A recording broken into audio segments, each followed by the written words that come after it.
change is a complex phenomenon that has far-reaching impact on different aspects of human lives, including agriculture. As the global temperature continues to rise, this is causing a change in the pattern of precipitation and temperature, which in turn affects the timing and duration of planting season, as well as the yield of crops. What is the impact of climate change on planting season, the challenges faced by farmers, and the long-term implication for food security? That's our focus today on Panorama, coming to you live from Ibadan Network Center of the NTA. I am Kemi Oshi. Thanks for joining us.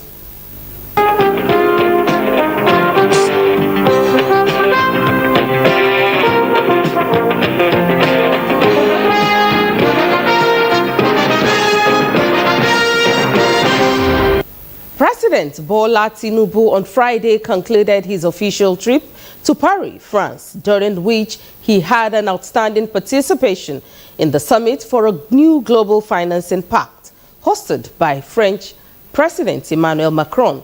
Aside his participation at the event, where he represented Nigeria well, President Tinubu also held high-profile sideline meetings with fellow heads of state and government, global business leaders, and chief executives of leading multilateral and development finance institutions from around the world.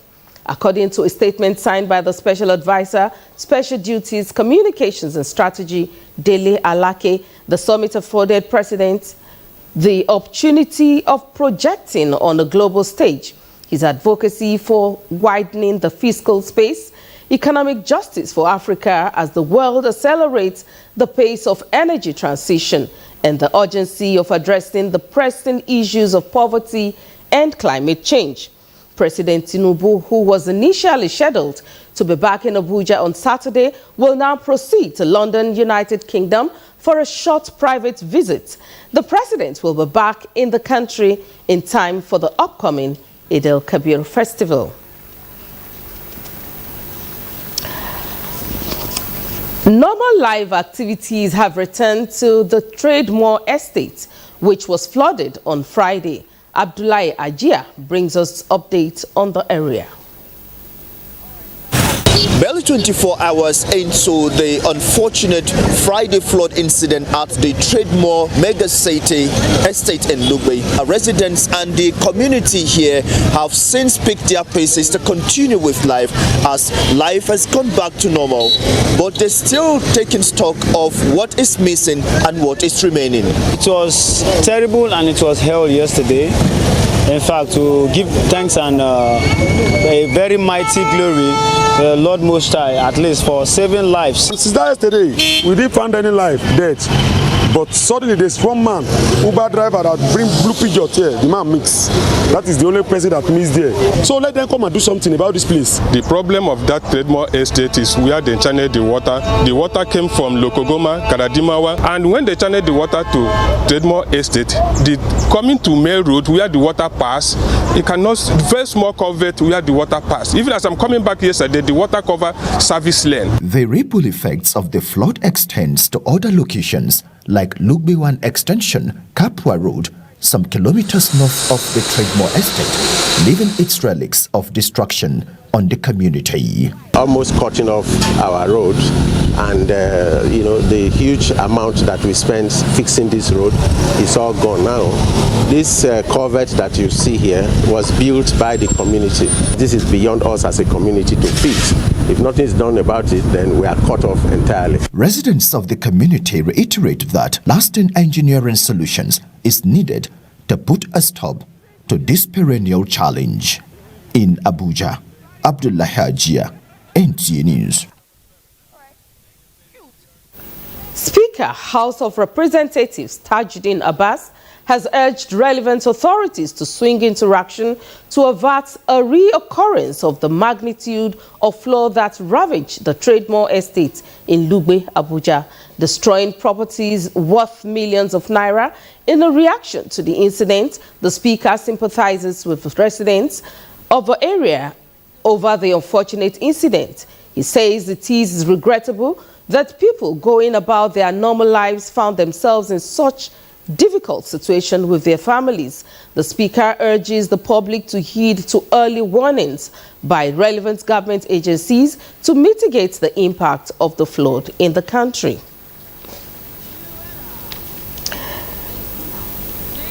Ahead of Eid-el-Kabir celebration, wife of the President, Oluremi Tinubu, put smiles on the faces of some Nigerians. All Progressives Congress women leader Betty Edu, on behalf of the spouses of the President and Vice President, took delivery of the sacrificial rams, food items including rice and clothing, to 30 selected mosques within and around the Federal Capital Territory, Abuja.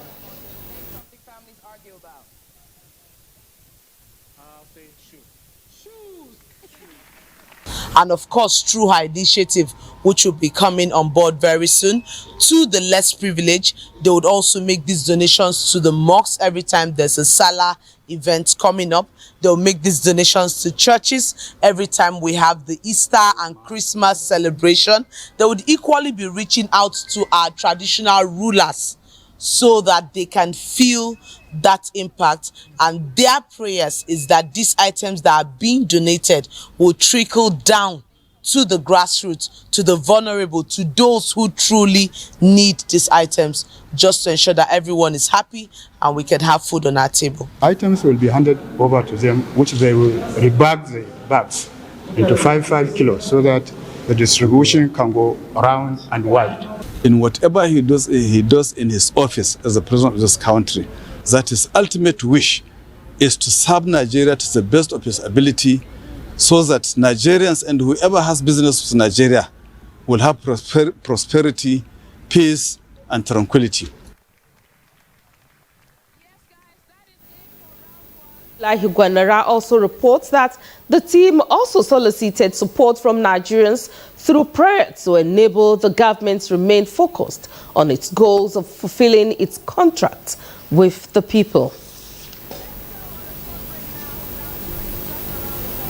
We now pause for a break. Panorama continues shortly. Do stay with us. The counsel of our fathers. I will urge and advise our younger generation to use talent and brain to sort out problems, not arms. Nigerian youths, let's build our nation. My advice to these young people is please do not take us back to those harrowing days. You probably do not know what it is. I believe we have fought one civil war too many in this country. So those who experience it will run away from it. Nigerian youths, let's build our nation together.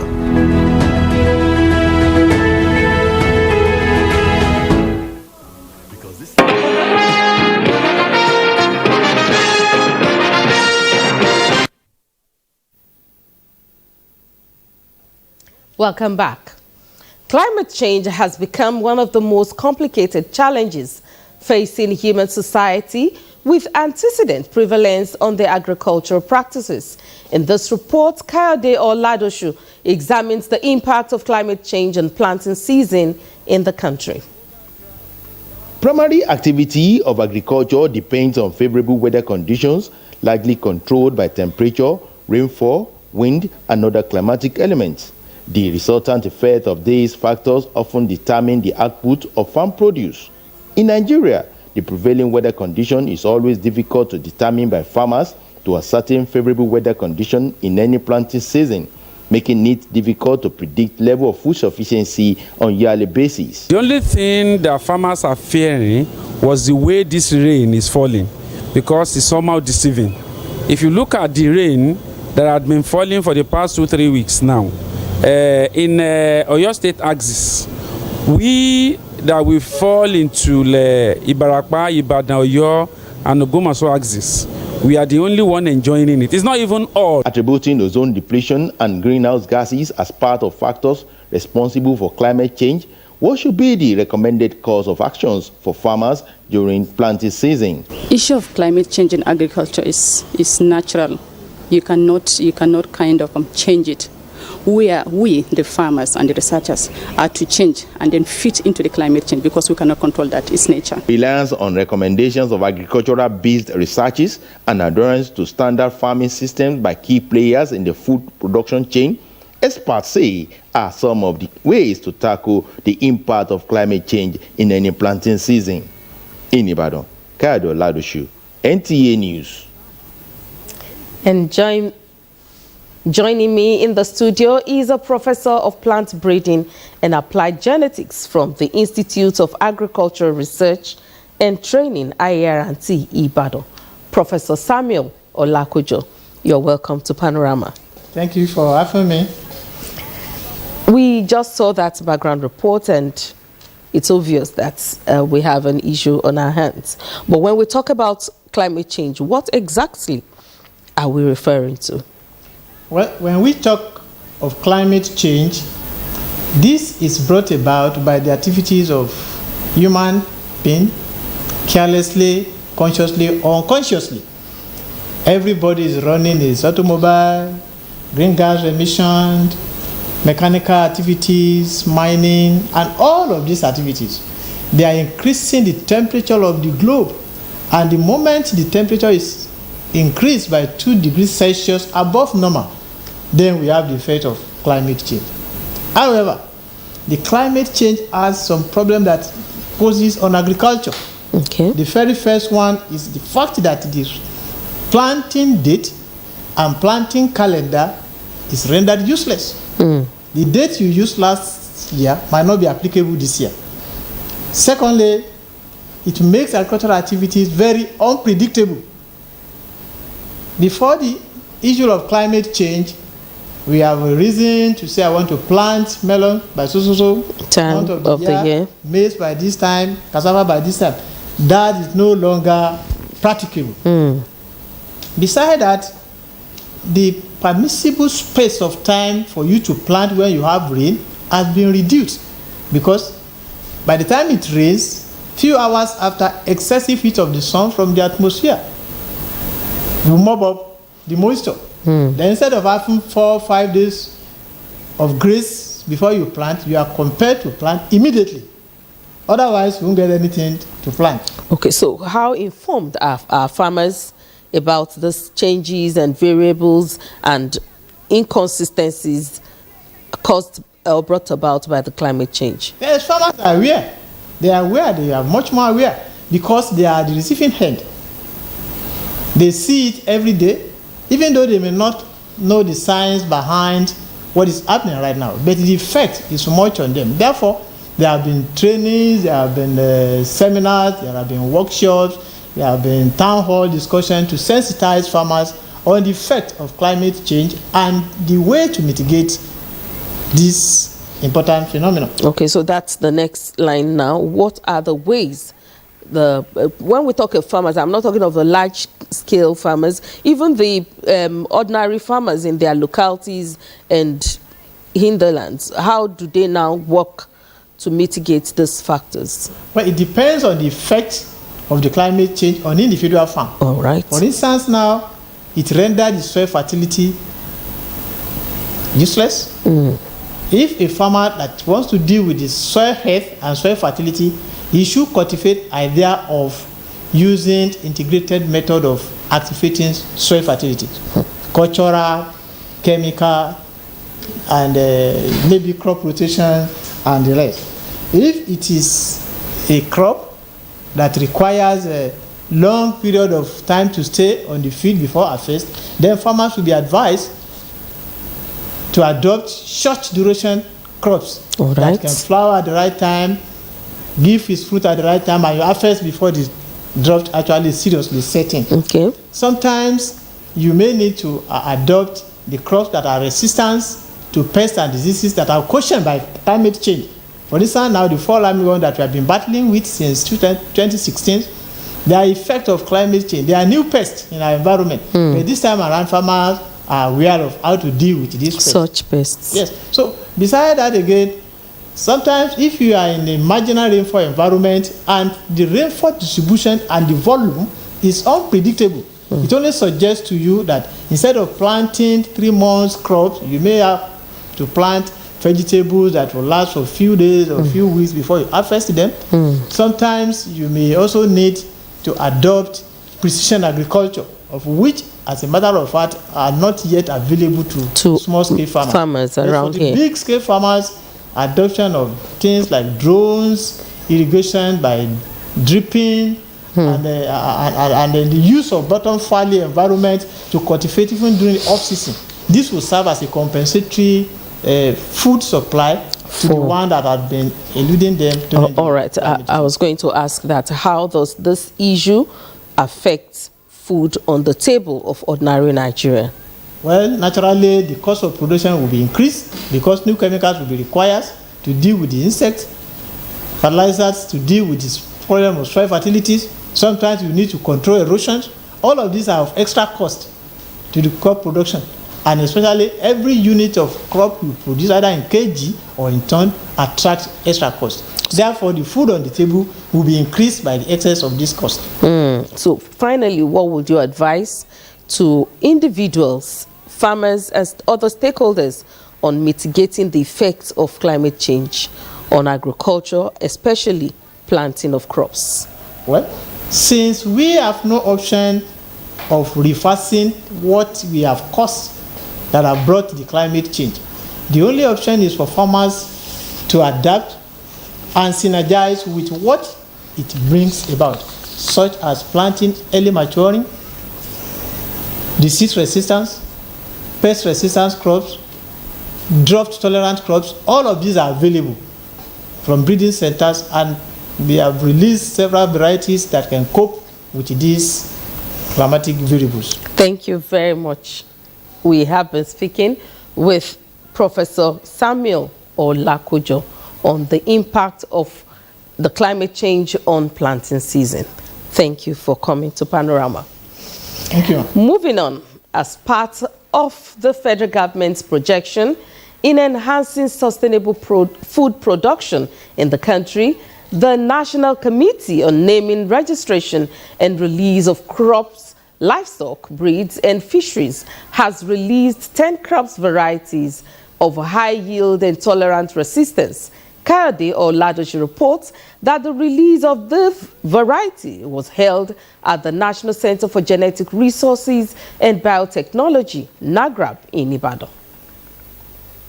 12 crop varieties were submitted by researchers and agricultural institutes for consideration, out of which 10 were recommended for certification, registration, and release. The newly registered seeds are based on early maturity, tolerance to soil predators, and high productivity. A lot is expected from us, and we thank God by His grace, with the support of the federal government, that we have been able to chunk out this number to the end users. With the federal government's effort to boost wheat production in the country, 4 new varieties were released. What is the economic value of these varieties to the Nigerian farmers? We are also developing various technologies for increased yield, and not only for increased yield, but also for value addition to wheat product. As at last 2 to 3 years, we had reached 6 tons per hectare. Now we have hit 7 tons per hectare.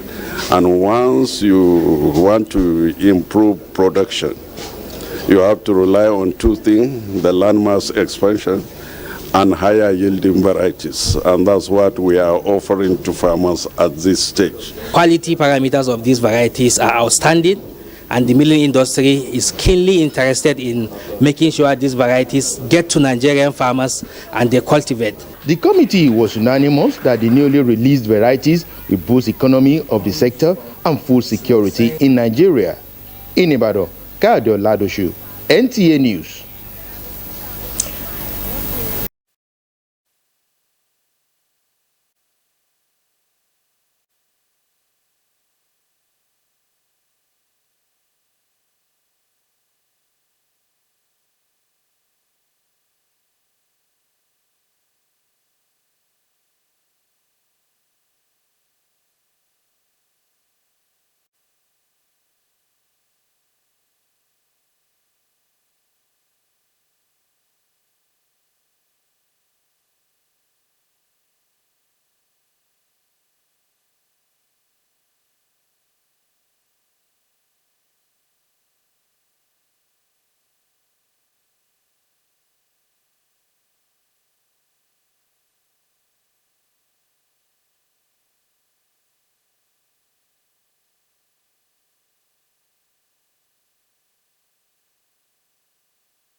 The professors in the various universities should be compelled to go and do sabbatical there. Other speakers at the event described the lecture as a timely intellectual intervention by Leeds City University for national policy reorientation. That you have this method, we have the potential, non-Nigerian engineers, we can pay for your technology.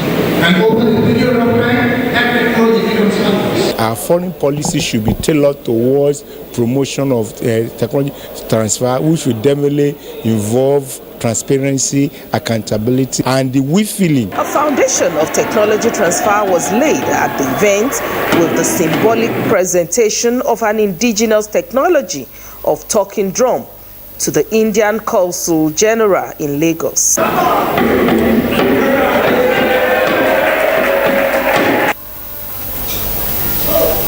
Leaders of the National Association of Road Transport Workers in Southwest converged on Osogbo, the Osun State capital, for a crucial meeting aimed at ensuring that peace reigns in the region.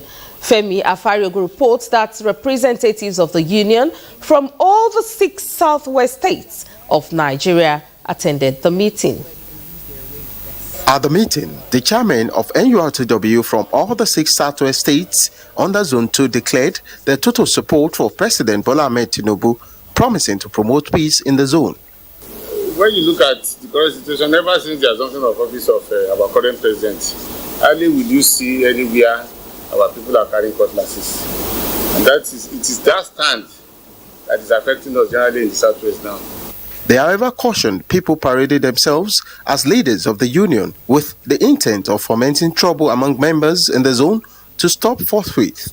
We hereby call on them to desist from impersonating a duly recognized organ of the union in the southwest, as this is not only a misnomer but a criminal act, and henceforth we will not shy away in instituting court action against them.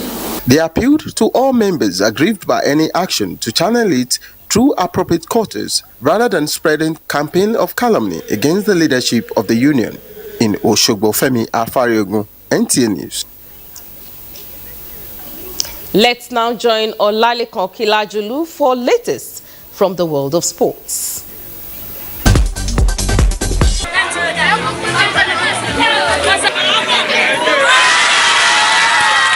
Oyo and Delta State men and women have emerged champions of the 2023 3x3 wheelchair basketball national championship held at the outdoor sports hall of Alake Sports Center in Abeokuta, Ogun State. Oyo defeated Lagos 10-1 to lift the trophy in the men's category, while Delta defeated Oyo 3-2 to clinch the women's category. Osun came from 3 points down to beat Abuja 7-5 to seal the 3rd position in the men's category, while Imo State beat Kwara 5-1 to settle for 3rd position in the women's category. Nigeria Rugby Senior Men's National Team, the Black Stallions, have cruised to the quarter-final stage of the ongoing 2024 pre-Olympic qualifiers holding in Mauritius. The Black Stallions kicked off their campaign on an impressive note with a 24-7 victory over Ghana before beating Burundi 42-14 in the second game. The 3rd match saw Nigeria confirming their supremacy over every opponent in their group when they blew apart Democratic Republic of Congo 43-0 to qualify for the quarter-final, where they will play Botswana for a place in the semis. In tennis, Spain's Carlos Alcaraz continued to thrive on London grass courts in the build-up to Wimbledon as he beat unseeded American Sebastian Korda to reach the Queen's Club final. Alcaraz, in his first ATP Tour final on grass, powered past Korda 6-3, 6-3 to face Australian Alex de Minaur, who earlier beat Danish second seed